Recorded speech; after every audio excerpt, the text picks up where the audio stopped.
Assalamualaikum warahmatullahi wabarakatuh. Alhamdulillah. Alhamdulillahi rabbil alamin wassalatu wassalamu ala rasulihil karim. Allahumma salli ala Muhammad wa ala ali Muhammad. Rabbi shrah li sadri wa yassir li amri wahlul 'uqdatam min lisani yafqahu qawli. Allahumma yassir wa la tu'assir. Amma ba'd.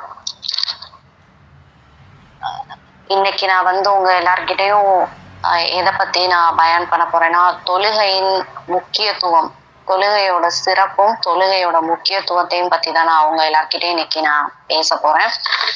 அல்லாவின் அருளால், அல்லாவின் நாட்டத்தால், அல்லாஹ் நம்மளை எப்படி இந்த online பயான்ல அல்லாஹ் ஒன்று சேர்த்தானோ, அதே போல அல்லாஹ் உங்களையும் என்னையும் ஜன்னத்துல் ஃபிர்தௌஸில் அல்லாஹ் ஒன்று சேர்ப்பானாக. அதுவும் குறிப்பாக முஹம்மது நபி ஸல்லல்லாஹு அலைஹி வஸல்லம் அவர்களுடனும் அவர்களுடைய தோழர்களுடனும் அல்லாஹ் உங்களையும் என்னையும் ஒன்று சேர்ப்பானாக. ஆமீன்.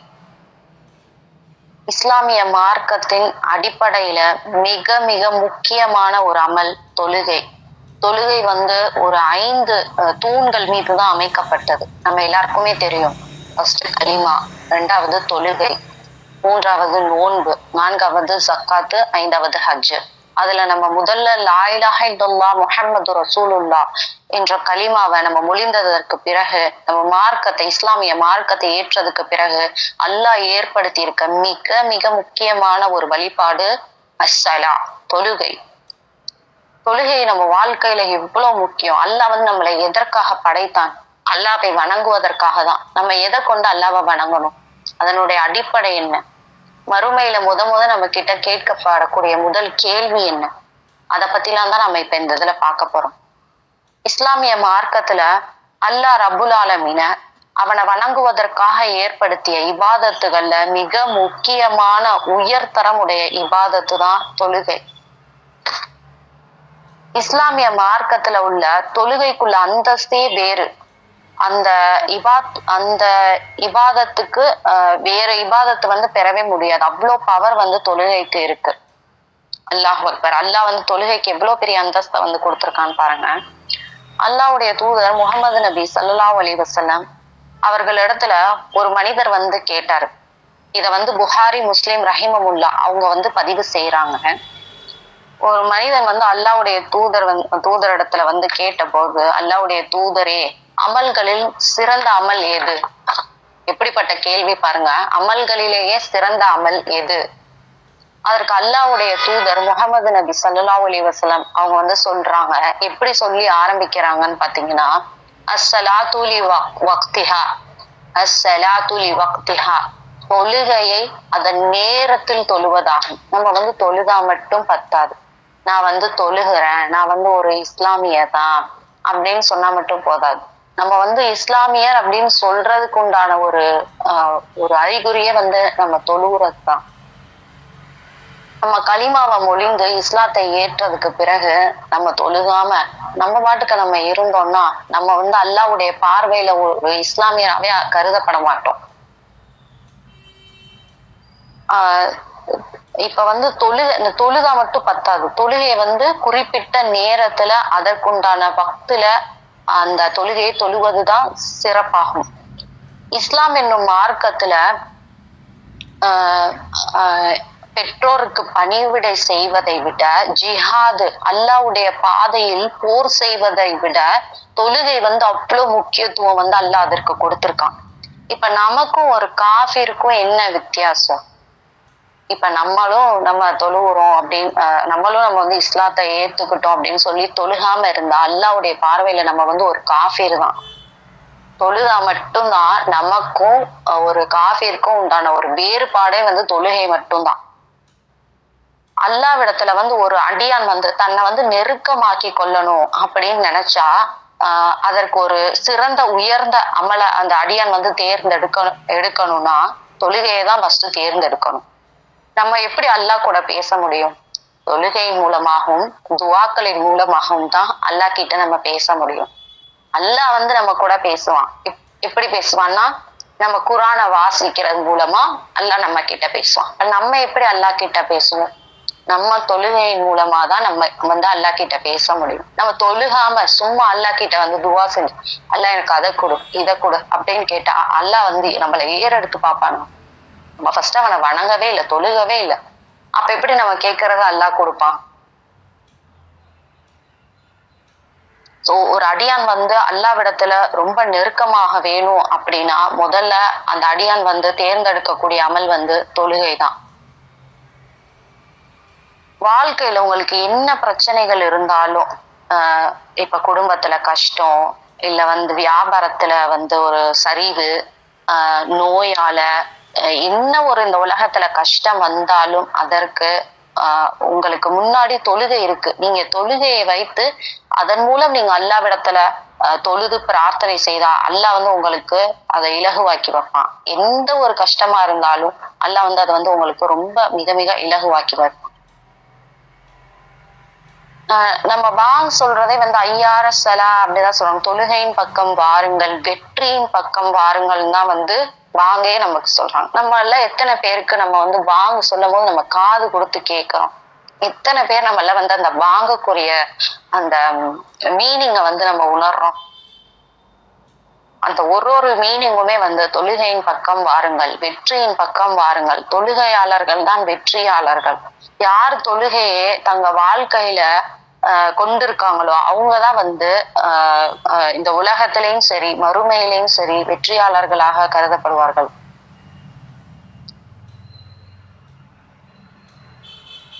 அல்லாவுடைய நினைவை முழுமையாக தங்கள் உள்ளத்துல வந்து இருக்கணும் அப்படின்னா அதற்கு மெயினான ஒரு இது வந்து தொழுகைதான், அஸ்ஸலா. இப்போ தொழுகை இப்போ ஒரு முஹ்மீன்களுடைய கண் குளிர்ச்சியா இருக்கட்டும், முஹ்மீன்களுடைய வாழ்க்கையில குளிர்ச்சியா இருக்கட்டும், முஹ்மீன்களுடைய உள்ளத்துல குளிர்ச்சியா இருக்கட்டும்னா எதை கொண்டுனா அது தொழுகையை கொண்டுதான். முகமது நபி ஸல்லல்லாஹு அலைஹி வஸல்லம் அல்லாஹ்வினுடைய தூதரே வந்து என்னுடைய கண் குளிர்ச்சியாக ஆக்கப்பட்டது எதை கொண்டு? தொழுகையை கொண்டு அப்படின்னு சொல்லியிருக்காங்க. உங்க முன்னாடி எந்த பிரச்சனையா இருந்தாலும் உங்க முன்னாடி இதோ உங்கள் முன்னாடி தொழுகை இருக்கிறது அப்படின்னு தான் வந்து அல்லாஹ்வினுடைய தூதர் வந்து சொல்லியிருக்காங்க. உங்கள் உள்ளம் வந்து வாடுகிறதா? இந்த இந்த உலக வாழ்க்கையில வந்து உங்கள் உள்ளம் வந்து மாட்டிக்கிட்டு சிக்கிக்கிட்டு வாடுகிறதா? தொழுகையை கொண்டு அதுல இருந்து நீங்க வந்து வெளியே வர முடியும். அல்லாஹ் ரபுல் ஆலமீன் நபி மூசா அவர்களுக்கே அல்லாஹ் வந்து கட்டளை இடுகிறான். என்ன கட்டளை இடுறான்னு பார்த்தா, நபி மூசாவே என்னை தவிர வணக்கத்திற்குரியவன் வேறு யாரும் இல்லை, அதனால் என்னையே நீங்கள் வணங்குங்கள் அப்படின்னு சொல்லி அல்லாஹ் வந்து மூசா நபியிடம் சொல்றான். அது மட்டும் இல்ல, எப்படின்னா என்னை வணங்குவதற்கு மிக முக்கியமான தேவை அஸ்ஸலா. எதை கொண்டு அல்லாஹ் வந்து வணங்க சொல்றான்? தொழுகையை கொண்டுதான் அல்லாஹ் வந்து வணங்க சொல்றான். என்னுடைய நினைவை உங்கள் உள்ளத்தில் ஏற்படுத்துவதற்காக என் நினைவிற்காக தொழுகையை நிலைநாட்டுங்கள் அப்படின்னு சொல்லி அல்லாஹ் வந்து மூசா நபியிடம் சொல்றான். அல்லாஹ்வுடைய பேச்சும் அல்லாஹ்வுடைய நினைவும் தொழுகையில் தான் இருக்கிறது, வேற எதுலயும் இல்ல. அல்லாஹ்வுடைய பேச்சா இருக்கட்டும், அல்லாஹ்வுடைய நினைவா இருக்கட்டும், அது வந்து எதுலதான் இருக்கு? தொழுகையில மட்டும்தான் இருக்கு. யார் இந்த நினைவை விட்டு தூரம் ஆறாங்களோ அவங்கள வந்து அவங்களுக்கு என்ன நிலைமைனா அவங்க வந்து ரொம்ப இழிவுபடுத்தக்கூடியவர்களா ஆகிவிடுவார்கள். அல்லாஹ் வந்து ஏறெடுத்து பார்க்க மாட்டான். நாளைக்கு மறுமையில அல்லாஹ் வந்து ஏறெடுத்து பார்க்க மாட்டான். யார் அல்லாஹ்வுடைய நினைவை விட்டு தூரம் ஆறாங்களோ, யார் அல்லாஹ்வுடைய நினைவை விட்டு புறக்கணிக்கிறாங்களோ, தொழுகையை புறக்கணிக்கிறாங்களோ, அவருக்கு நெருக்கடியான வாழ்க்கையை தான் அல்லாஹ் ஏற்படுத்துகிறான். உலகத்துல வெற்றியை தேடுறீங்களா? உலகத்துல நீங்க நிம்மதியை தேடுறீங்களா? வாழ்க்கையில நீங்க வந்து வெற்றி பெற வேண்டுமா? உங்க வாழ்க்கை வந்து அழகாக வேண்டுமா? அப்ப தொழுங்க. தொழுகையை கொண்டுதான் இவை அனைத்தையும் நம்ம பெற வேண்டும். நீங்க தொழுதா உங்களுக்கு வெற்றி, உங்களுக்கு வாழ்க்கையில உங்கள் வாழ்வில் என்னென்ன தேவை இருக்கிறதோ அதை எல்லாத்தையுமே நீங்க வந்து பெற முடியும். இப்ப நம்ம வந்து எத்தனையோ இந்த உலக வாழ்க்கைக்காக நம்ம வந்து ஓடுறோம், சம்பாதிக்க போறோம், இல்ல நான் வந்து என் குழந்தைகளை பாக்குறேன், நான் வந்து என் வீட்டு வேலையை பண்ணணும், அதுக்காக சொல்லி நம்ம ஒரு அலட்சியமா ஒரு தொழுகையை வந்து நம்ம விட்டுறோம். எவ்வளவு அசால்ட்டா நம்ம வந்து தொழுகையை விட்டுறோம். ஆனா வந்து நம்ம நம்ம நம்ம தேடக்கூடிய, இப்ப நம்ம சம்பாதிக்க போறோம் அப்படின்னு சொல்லி நம்ம தொழுகையை விட்டுட்டு நம்ம போனோம்னா நம்ம செல்லக்கூடிய வழியே நம்ம வந்து வெற்றியை காண முடியாது. அல்லாஹ் வந்து நெருக்கடியை தான் நமக்கு ஏற்படுத்துவான். இப்ப வந்து குழந்தையா இருக்கட்டும், செல்வமா இருக்கட்டும், தொழுகையை விட்டு நம்ம எண்ணத்தை, நம்ம கல்வை திருப்பி விட வேண்டாம். அப்படி திருப்பி விட்டா யாரை அப்படி அந்த அந்த மாதிரி எண்ணங்கள் வந்து திருப்பி விடுகிறதோ அவர்களுக்கு இந்த உலக வாழ்க்கையிலையும் மறுமை வாழ்க்கையிலையும் பெரிய நஷ்டவாளியாகத்தான் ஆகிவிடுவார்கள் என்று யார் சொல்றா? அல்லாவே சொல்றான். உங்களுடைய உள்ளம் எதை குழந்தையோ, செல்வமோ, இல்ல வந்து வியாபாரமோ எது வந்து உங்களுடைய கல்வை வந்து திருப்பி விடுதோ அவர் இந்த உலக வாழ்க்கையிலையும் சரி மறுமை வாழ்க்கையிலையும் சரி அவர்கள் பெரும் நஷ்டவாளியாகத்தான் ஆகிவிடுவார்கள் அப்படின்னு அல்லாஹ் சொல்றான். முஸ்லிம் ரஹிமஹுல்லா அவங்க வந்து பதிவு செய்யறாங்க, அபு ஹுரைரா அவர்கள் கூறுவதாக, தொழுகையின் சிறப்பு, தொழுகையின் சிறப்பை பற்றி பார்ப்போம். அல்லாவின் தூதர் முஹம்மது நபி ஸல்லல்லாஹு அலைஹி வஸல்லம் அவர்கள் வந்து அவங்களுடைய சஹாபாக்களை பார்த்து கேட்டாங்க, உங்க வீட்டு வாசல் முன்னாடி ஒரு ஆறு ஓடுது, அந்த ஆற்றுல நீங்க 5 முறை குளித்தால் உங்க உடம்புல அழுக்கு இருக்குமா இருக்காதா அப்படின்னு சொல்லி ரசூலுல்லாஹ் வந்து சஹாபாக்களை பார்த்து கேக்குறாங்க. அதுக்கு சஹாபாக்கள் சொன்னாங்க, யா ரசூலுல்லாஹ் 5 முறை குளித்தால் எப்படி யா ரசூலுல்லாஹ் உடம்புல அழுக்கு இருக்கும்?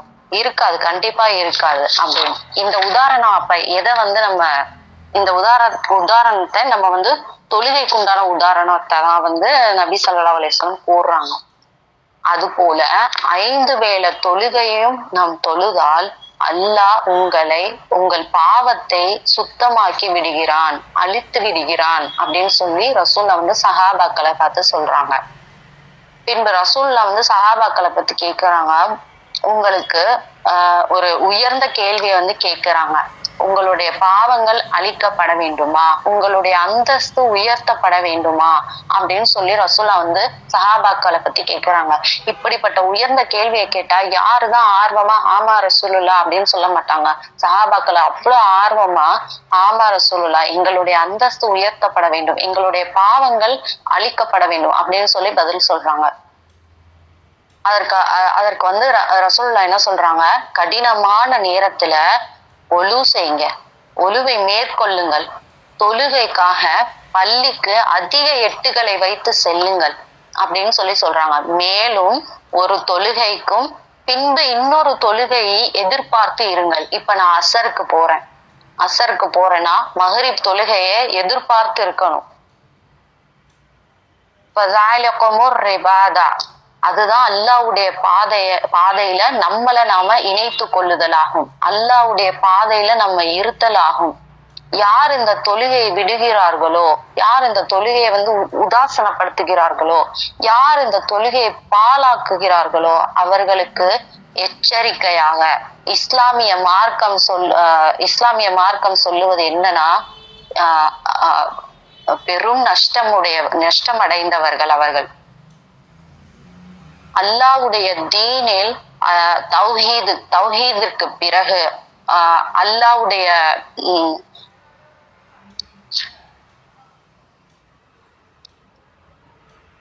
ஷிர்க் வைப்பது எவ்வளவு பெரிய பாவம். அந்த ஷிர்கிற்கு பிறகு தௌஹீதிற்கு பிறகு அவ்வளவு பெரிய பெரிய பாவங்களோட கருதப்படுது இந்த தொழுகையை விடுவது. ஷிர்கிற்கு பிறகு தௌஹீதை தவற விடுவதற்கு பிறகு, இணை வைப்பதற்கு பிறகு, அல்லாஹ்விற்கு இணை வைப்பதற்கு பிறகு இந்த உலகத்துல மிகப்பெரிய பாவம் தொழுகையை தவற விடுவது. இத புரிந்தாலே ஒரு வெற்றியாளர்கள் தான் நம்ம, இந்த உலகத்திலையும் சரி இந்த மறுமையிலையும் சரி. அல்லாஹ் ரப்புல் ஆலமீன் அவனது புத்தகமாகிய அல் குர்ஆன்ல வந்து சூரா அல் பக்ரால 238வது வசனத்துல சொல்றான், ஹாஃபிது அலா ஸலவாத், உங்கள் தொழுகையை பாதுகாருங்கள், உங்கள் தொழுகையை பாதுகாருங்கள். சூரா மரியம் 59வது வசனத்திலையும் அல்லாஹ் சொல்வது, தொழுகையை விடுபவர்களே, தொழுகையை அலட்சியப்படுத்துபவர்களே கேளுங்கள். என்ன எச்சரிக்கை? அந்த சூரா மரியம் 59வது வசனத்துல அல்லாஹ் சொல்றது என்னன்னா, பின்னால் வரக்கூடிய மக்கள் தொழுகையை பாழாக்குவார்கள். அத்தாவுசலா, தொழுகையை பாழாக்குவார்கள். விடுபவர்களுக்கு ஒரு பக்கம் இருந்தாலும் தொழுகையை பாழாக்குபவர்கள் யார் அவர்கள்? மனோ இச்சைகளை பின்பற்றுவார்கள். தொழுகையை பாழாக்குவதென்றால் அவங்க வந்து தொழுகையை குறிப்பிட்ட நேரத்துல தொழ மாட்டாங்க. இப்ப தொஹருடைய தொழுகையை கொண்டு போய் அசர் வக்து வரும்போது தொழுவாங்க. அசரையும் தொஹரையும் சேர்த்து தொழுவாங்க. அசரையும் மஹ்ரிபையும் சேர்த்து தொழுவாங்க. அது வந்து மிகவும் ரொம்ப அது வந்து தொழுகையை பாழாக்குபவர்கள் அவர்கள். அவர்களுக்கு என்ன தண்டனை? தொழுகையை பாழாக்குவார்கள்ல, அவர்களுக்கு என்ன தண்டனைனா கையா என்ற இடத்தில் அல்லாஹ் வந்து கொண்டு போய் சேர்ப்பானா. கையா, தொழுகையை பாழாக்குவது என்றால் தொழுகையை விடுவதல்ல, அது அர்த்தம் அல்ல. தொழுகையை தாமதமாக தொழுவது, அதற்கு ஒரு உண்டான நேரம் இல்லாம தாமதமாக இதுல தொழுவது. கையா என்றால் இது வந்து இப்னு அப்பாஸ் ரலியல்லாஹு அன்ஹு அவங்க வந்து ஒரு குர்ஆனுக்கு விரிவுரை செய்வதுல மிகவும் சிறந்த சஹாபி ஆசிரியர் அவரு. அவங்க வந்து சொல்றாங்க, அதான் தொழுகையை பாழாக்குபவர்களுக்கு என்ன தண்டனைனா கையா என்ற இடத்தில் அல்லாஹ் வந்து அவர்களை ஒன்று சேர்ப்பான்.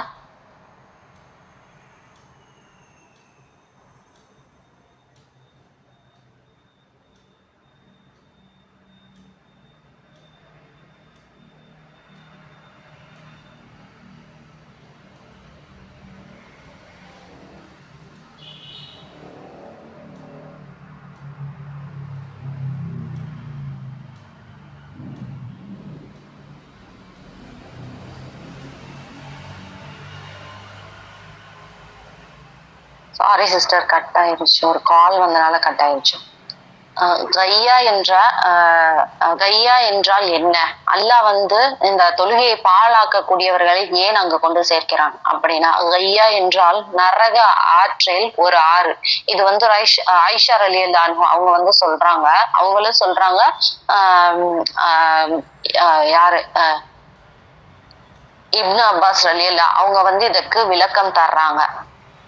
கையா என்றால் நரக ஆற்றில் ஒரு ஆறு.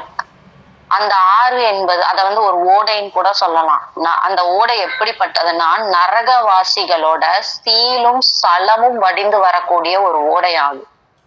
இப்ப இத தாமதமா தொழுகிறவங்களுக்கே இப்படி ஒரு நிலைமைனா, தொழுகைய தொழவே தொழாதவங்களுக்கு என்ன நிலைமை? இல்லா பாதும் ஆக்கணும். தொழுகையை விடுபவருக்கு தான் இந்த எச்சரிக்கை.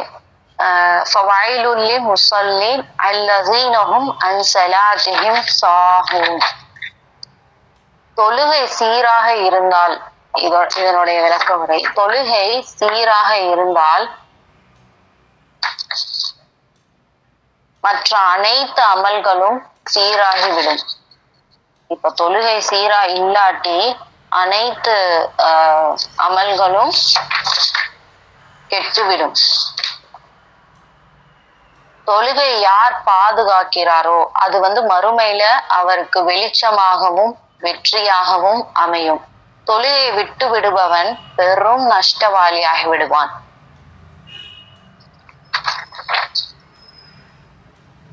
தொழுகையை வந்து அலட்சியப்படுத்தி தொழுவது, தொழுகையை ஒரு பொடுபோக்காக தொழுவது, தொழுகிறேன்ற பேருக்காக நின்று அதுக்குடைய கான்சென்ட்ரேஷன் இல்லாம அதனுடைய ஃபோக்கஸ் இல்லாம தொழுதா அந்த தொழுகை வந்து ஒரு பயனற்ற தொழுகை. தொழுகைக்கு வந்து ஒரு உயிரே இல்லாம தொழுகக்கூடாது. உயிர் உயிர் உயிர் உயிர் இது பண்ணி தொழுவணும்னா என்ன அர்த்தம்?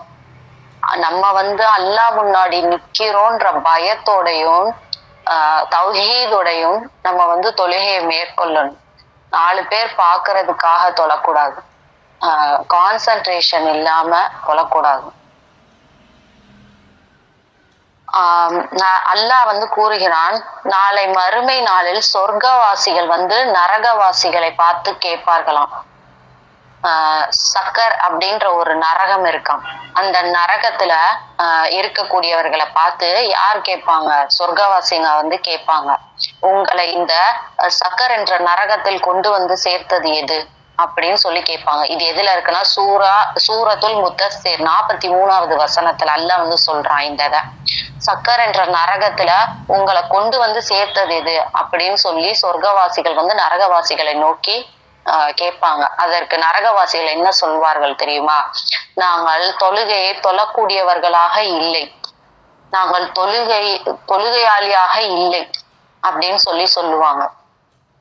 நாளை மறுமை நாள்ல அல்லாவிற்கு சுஜூது செய்வதற்காக அழைக்கப்படும்.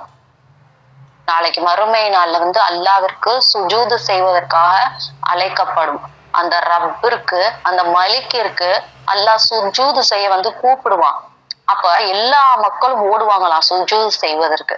ஒரு கூட்டத்தார் மட்டும் அவங்களால போக முடியாது, சுஜூது செய்ய முடியாது, அவங்களுடைய முதுகெலும்பு குனிய முடியாது, அவங்களால அல்லாவிற்கு சுஜூது செய்ய முடியவே முடியாது. யார் அவர்கள்? யார் அந்த கூட்டத்தினர்? சூரத்துல் கலம்ல 43வது வசனத்துல இது வந்து சொல்லப்படுது. யார் இந்த கூட்டத்தினர்? இவர்கள் வந்து ஏன் அல்லாவிற்கு அப்ப சுஜூது செய்ய முடியாது அப்படின்னு பார்த்தா, உலகத்துல நிம்மதியாக இருந்த போது, உலகத்துல எல்லா சுகபோகங்களும் தெரிந்து இருந்த போது, நிம்மதியுடனும் அமைதியுடனும் இருந்த போது, அவர்களை சுஜூதிற்கு அழைக்கப்பட்ட போது அவர்கள் சுஜூது செய்யவில்லை. வாங்க சொல்லி கூப்பிடுறாங்கல்ல, தொழுகைக்கு வாங்க சொல்லி கூப்பிடுறாங்கல்ல, அப்ப வந்து நம்ம அதை அலட்சியப்பட்டு எனக்கு வியாபாரம் இருக்கு, இல்ல எனக்கு வேற வேலை இருக்கு, அப்ப என் குழந்தைய போய் பார்க்கணும், என் குழந்தைய போய் ஸ்கூல்ல கூப்பிடணும் அப்படின்னு நம்ம ஒரு அலட்சியமா விட்டுட்டு நம்ம போறோம்ல, அப்ப கூப்பிட்டப்ப நீ வந்து சுஜூது செய்யல, அதனால அல்லாஹ் மறுமையில அந்த ஒரு ஸ்தானத்தை அல்லாஹ் வந்து அவர்களுக்கு தரமாட்டான். உனக்கு பூமியில இம்மையிலே நான் உனக்கு அந்த இதை கொடுத்தேன், நீ அப்பயே எனக்கு சுஜூது செய்யல, மறுமையில வந்து நான் உனக்கு அந்த அங்கீகாரத்தை நான் தரமாட்டேன், அந்த ஒரு வாய்ப்பை நான் உனக்கு தரமாட்டேன். அதனால அவங்களால போக முடியாது, அல்லாவிற்கு போய் சுஜூது செய்ய முடியாது. அந்த ரப்பிற்கு முன்னால் நாளை மறுமை நாள்ல நம்மளை நிறுத்தி முதல் விசாரணையே நம்மளை விசாரிக்கப்படுவது எது? எதை பத்தி நம்மளை வந்து ஃபர்ஸ்ட் கேள்வி அல்லாஹ் வந்து நம்மளை கேட்பான்? தொழுகையை பத்தி மட்டும் தான் கேட்பான். தொழுதியான் தான் கேட்பான் அல்லாஹ். தொழுகை சீராக இருந்தால் அவன் வெற்றி பெற்றவன். அது சீராக இல்லாட்டி அவன் பெரும் நஷ்டவாளி ஆகிவிடுவான், பெரும் நஷ்டவாளியாகி விடுவான் மறுமையில். தொழுகை மட்டும் சீராக இருந்தா மற்ற எல்லா அமல்களுமே சீராகிவிடும். தொழுகை சீராக இருந்தால் நம்ம வந்து ஒழுக்கமான வழியில அல்லாவே நம்மள நடத்துவான். தொழுகை கெட்டு விட்டால் மற்ற எல்லா அமல்களுமே கெட்டுவிடும். தொழுகை யார் பாதுகாக்கிறாரோ அது மறுமையில அவனுக்கு வெளிச்சமாகவும் வெற்றியாகவுமே அமையும். தொழுகையை விட்டு விடுபவன் பெரும் நஷ்டவாளியாகி விடுவான். அவன் வந்து மறுமை நாள்ல தொழுகையை விடுறவங்க வந்து மறுமை நாள்ல யாரோடலாம் எழுப்பப்படுவாங்கன்னு தெரியுமா? ஹாரூனோடு, ஃபிரௌனோடு, ஹாமானோடு, உபை இப்னு ஹனஃபோடு. இவங்கெல்லாம் ஒரு பாவிகளா? இவங்கெல்லாம் பாவிகளுக்கும் மேல இவங்கெல்லாம் முனாஃபிக்குகள். முனாஃபிக்குகளோட அல்லாஹ் வந்து நம்மளை எழுப்புவான். முனாஃபிக்குகள்னா யாரு? நரகத்துல முதல் தட்டில் வேகக்கூடியவர்கள் அவர்கள் எல்லாம். இத வந்து இப்னு கையும் ரஹிமவுல்லா அவங்க வந்து இந்த ஹதீஸுக்கு விளக்க உரை சொல்றாங்க. ஆட்சி அதிகாரத்துல இருந்து கொண்டு தொழுகையை விடுபவன் ஃபிரௌனோடு எழுப்பப்படுவான். இந்த உலகத்தில் செல்வம் இருந்தும் வசதி இருந்தும் உலகத்தோடைய ஆடம்பரம் இருந்தும் தொழுகையை விடுபவன் ஹாரூனோடு எழுப்பப்படுவான். உலகத்தில் தொழிலுக்காக வியாபாரத்திற்காக தொழுகையை அலட்சியமாக விடுபவன் உபை இப்னு ஹலஃபோடு எழுப்பப்படுவான் அப்படின்னு சொல்லி இப்னு கையும் ரஹிமவுல்லா அவங்க வந்து விளக்குரை சொல்றாங்க. இதுக்கு ஒரு முஃமின் வந்து எப்படி இருப்பான் தெரியுமா? உலகமெல்லாம் உலகத்தையே அவன் முன்னாடி கொண்டு வந்து கொட்டினாலும் அவன் தொழுகையை விட மாட்டான். அதுதான் சிறந்த முஃமின். அல்லாவுடைய நினைவை திசை திருப்பாது அவன் வந்து தொழுகையை தவற விடாது தொழுபவன் தான் ஒரு சிறந்த முஃமின். ஆனா இன்னைக்கு நம்ம எவ்வளவு அலட்சியமா தொழுகையை விடுகிறோம். எவ்வளவு ஒரு சாதாரண ஒரு குடும்ப நிகழ்ச்சிக்காகவோ இல்ல இந்த ரமதான் மாதத்தை எடுத்துக்கலாம். இந்த ரமதான் மாதம்ன்றது எது நமக்கு முக்கியமானது?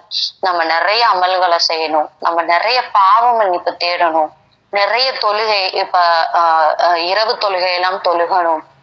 அதற்காகத்தான் இந்த ரமதான் மாதத்தை நம்ம பயன்படுத்துறோம். ஆனா நம்ம எதுக்கு பயன்படுத்துறோம்? பெருசா இஃப்தார் வைக்கணும். ஒரு துணி கடைக்கே போனாலுமே அசர் வக்து வந்துருச்சா, பரவாயில்ல நம்ம போய் இந்த ட்ரெஸ் எடுத்துட்டு போய் அப்புறம் போய் வீட்டுல போய் தொழுதுக்கலாம். அந்த மாதிரி ஒரு எண்ணம்ல அவ்வளவு அசால்ட்டா அவ்வளவு ஒரு அலட்சியமா நம்ம தொழுகையை விடுகிறோம். அல்லாவின் தூதர் முஹம்மது நபி ஸல்லல்லாஹு அலைஹி வஸல்லம் அவங்க கூறுனாங்க, என்ன சொன்னாங்கன்னா, ஒருவரை பள்ளியில இமாமா நான் நிறுத்தி விட்டுட்டு யாரெல்லாம் தொழுகைக்கு வராம வீட்டுல இருக்காங்களோ அவங்களுடைய வீட்டுல நெருப்பால எரிக்கணும், அவங்களுடைய வீடுகளை நெருப்பால எரிக்கணும் அப்படின்னு சொல்றாங்க. யா அல்லாஹ், அந்த நபியோடைய அந்த அருளுடைய நாவுல இருந்து எப்படிப்பட்ட எவ்வளவு பெரிய எச்சரிக்கையான எவ்வளவு பெரிய கோபத்துடைய வெளிப்பாடு வெளியே வருதுன்னு பாருங்க. அவ்வளவு முக்கியத்துவம் நபி நமக்கு சொல்லியிருக்காங்க. முனாஃபிக்குகளை தவிர வேற யாருக்கும் இந்த தொழுகை சிரமமா இந்த தொழுகை சிரமமான தொழுகையா இல்ல. என்ன தொழுகைனா ஃபஜரும் இஷாவும். ஃபஜரும் இஷாவும் முனாஃபிக்குகளுக்கு ஒரு சிரமமான தொழுகை. அல்லாவிடத்துல இன்னும் ஒரு எடுத்துக்காட்டு பார்க்கலாம். அல்லாவுடைய தூதர் இடத்துல ஒரு பார்வை தெரியாதவர் வந்தாரு.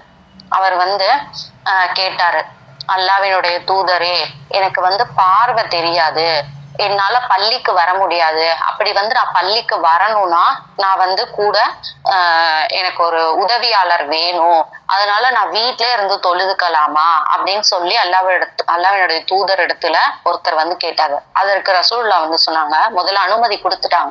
சரி நீ வீட்டிலேயே தொழுது அப்படின்னு சொல்லி அனுமதி கொடுத்துட்டாங்க. அவரும் போகிறார். அவர் பின்னாடி திரும்பி போகும்போது திரும்ப ரசூலுல்லாஹ் அவர் அழைத்தாரு, இங்க வாங்க, உங்களுக்கு அதானுடைய சத்தம் உங்க காதுல கேக்குதான்னு கேட்டாங்க.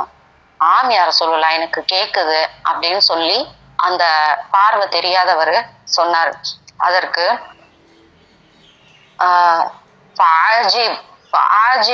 கண் தெரியாவிட்டாலும் நீ பள்ளியில தான் தொழுகணும், நீ தொழுகைக்கு ஆஜராகணும், ஜமாத்தோட தான் தொழுகணும் அப்படின்னு சொல்லி அந்த கண் தெரியாத பார்வையற்றவருக்கே ரசூலுல்லாஹ் அப்படி சொன்னாங்க. இன்னைக்கு அல்லாஹ் நமக்கு எல்லா ரஹ்மத்தையும் கொடுத்திருக்கான்.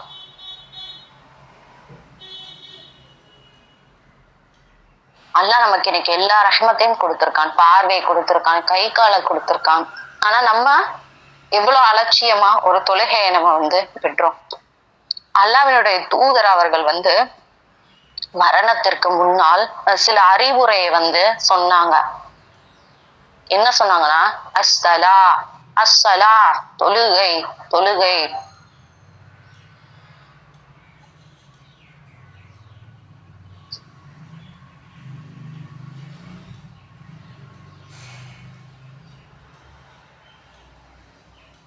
என் சமூகமே,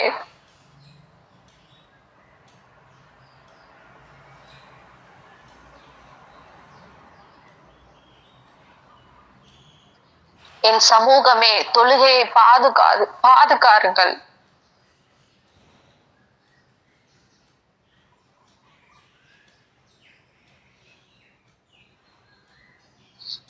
என் சமூகமே, தொழுகையை பாதுகாருங்கள். ரசூல்ல நம்ம வெற்றி பெறணும், நம்ம அல்லாஹ் கிட்ட நெருங்கணும், மறுமை நாள்ல விசாரணை நமக்கு எளிதாகணும், நம்ம மரண தருவாயில லா இலாஹ இல்லல்லாஹ் முஹம்மது ரசூலுல்லாஹ் என்ற கலிமா நம்ம நாவு மொழியணும், சொர்க்கத்துல நம்ம நுழையணும்னு சொல்லிட்டு ரசூலுல்லாஹ்வுடைய அவ்வளவு எதிர்பார்ப்பு.